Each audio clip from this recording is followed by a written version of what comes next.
Estamos a 2 días del centenario de la promulgación de la Constitución Política de los Estados Unidos Mexicanos de 1917, instaurada por Venustiano Carranza, desde aquel 5 de febrero que cambió el rumbo de la democracia en México.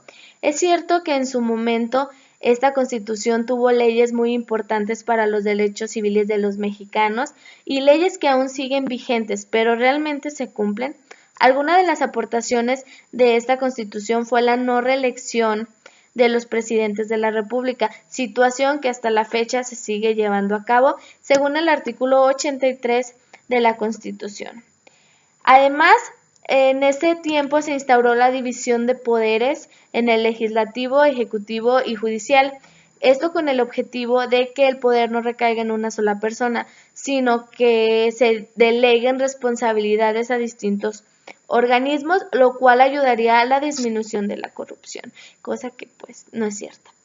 Además, se instauraron y se promulgaron leyes a favor de los derechos laborales y de la educación. Se estableció que la jornada laboral debería ser de 8 horas, lo cual después de 100 años no es vigente, porque existen muchas empresas que todavía explotan a sus trabajadores con jornadas laborales extremadamente largas que no respetan esta ley que se instauró en aquel momento. Además, se dijo que la educación debería ser laica y gratuita, cosa que tampoco es cierta porque si bien es cierto, existen muchas instituciones públicas que tienen unas cuotas excesivas y que no todos los ciudadanos mexicanos pueden pagar. Quiero terminar con un último punto que hizo mucho hincapié la Constitución Política de 1917, que es la libertad de expresión.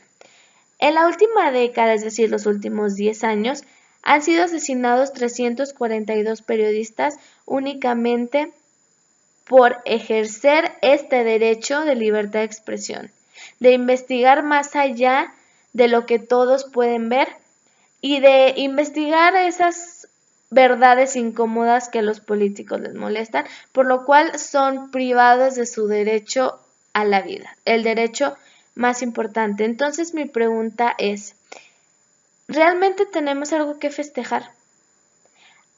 Al ver que después de 100 años, al ver que esas millones de muertes causadas por la Revolución Mexicana, por la lucha de nuestros derechos, y ver que esas millones de muertes no hayan valido la pena, porque los que están en el poder se pasan la ley sin importarles la sangre derramada simplemente para luchar por los derechos de los mexicanos. ¿Realmente tenemos algo que festejar?